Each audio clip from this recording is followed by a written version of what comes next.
Hi everyone. So today we are talking about future tenses. हमने present tense देखा, past tense देखा है और अभी हम फ्यूचर टेंस देखेंगे और हर टेंस में हमने 4 टाइप्स देखे हैं. वैसे ही हम लोग इस पर्टिकुलर टेंस में भी 4 टाइप्स देखेंगे फ्यूचर टेंस के. सबसे पहले जब हम फ्यूचर टेंस की बात करते हैं, the first thing that comes is simple future tense. Okay, so simple future tense में हम क्या पर्टिकुलर चीज़ के बारे में बात करते हैं. सबसे पहले जब भी हम फ्यूचर टेंस की बात करते हैं तो हमें एक चीज़ पता होनी चाहिए. फ्यूचर टेंस मतलब जो भविष्य में होने वाला है, जिसे हिंदी में भविष्यकाल भी कहते हैं. In the simple future tense, जो टेंस का first type, so here we are talking about the first type.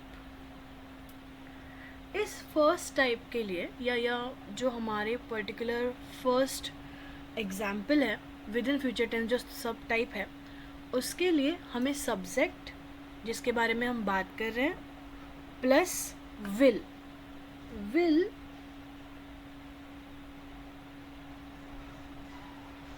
या शल, ये 2 वर्ड्स फ्यूचर टेंस को इंडिकेट करते हैं. इससे हमें ये पता चलता है कि हम फ्यूचर टेंस की बात कर रहे हैं. तो जो पहला टेंस है, जो सिंपल फ्यूचर टेंस है, उसका फॉर्मूला है सब्जेक्ट प्लस विल या शल, आप कुछ भी यूज़ कर सकते हैं, प्लस वर्ब का फर्स्ट फॉर्म. राइट, अगर आप वर्ब का फर्स्ट फॉर्म क्या है, वर्ब का सेकेंड फॉर्म क्या है नहीं जानते, तो I will request you to go back to a verbs video, जहाँ पे आपको सारा डिटेल्ड एक्सप्लेनेशन मिल जाएगा वर्ब्स के बारे में. अब बेसिक रूल मैंने आपको बता दिया सिंपल फ्यूचर टेंस में क्या यूज़ करना है. अब इसे क्यों यूज़ किया जाता है ये भी हम समझ लेते हैं. हम जैसे ही सिंपल फ्यूचर टेंस यूज़ करते हैं, हम कुछ डिसीजंस बताने के लिए उस चीज़ को यूज़ करते हैं, प्रेडिक्शंस के लिए यूज़ कर सकते हैं, और तीसरा है प्रॉमिसेस के लिए. Example, I will help you with your homework tonight, ये हुआ promise. Number 2, it will rain tomorrow, ये हुआ प्रेडिक्शन. और number 3, I will go to the store now, ये हुआ डिसीजन.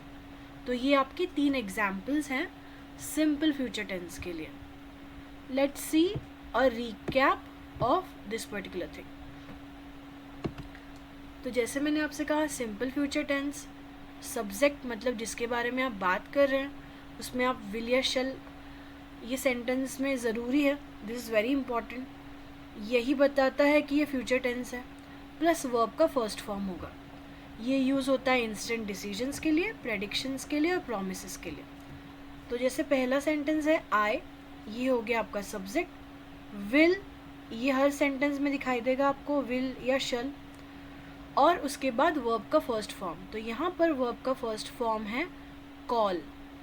ये वर्ब का बेस फॉर्म है, या जो वर्ब का ओरिजिनल फॉर्म होता है वो है. So this is the V1. Number 2, she will join the company next month. So यहाँ पे हमारा वर्ब है join. Number 3, they will participate in the competition. So here the verb is participate. देखो, अभी आपको यहाँ ध्यान देना है कि हमें विल, ये हेल्पिंग वर्ब तो लगाना ही है, उसके साथ वर्ब का फर्स्ट फॉर्म भी ज़रूरी है, तब हमारा simple future tense properly construct होगा. We will start the meeting at 10 AM. यहाँ पे वर्ब क्या है? Correct, if you guessed it, it's start. The next sentence, he will help you with the assignment. Help, ये हमारा verb का first form है इस सेंटेंस में. सो सिंपल फ्यूचर टेंस जैसे इसका नाम है वैसा ही है, ये है. It's very simple. हमें सब्जेक्ट लेना है, सब्जेक्ट के साथ विल अटैच करना है और वर्ब का फर्स्ट फॉर्म ज़रूरी है, और बाकी की जो सारी इन्फॉर्मेशन है उसे हम कहते हैं ऑब्जेक्ट. आई होप आपको ये समझ में आ गया होगा. You can follow Expressive Power Tribe for more videos like this, which will help you clarify your doubts on grammar. At the same time, आपको ये grammar के जो notes हैं ये भी हमारे डिस्क्रिप्शन बॉक्स में मिल जाएंगे. I hope you understood simple future tense. See you in the next video, which is future continuous tense.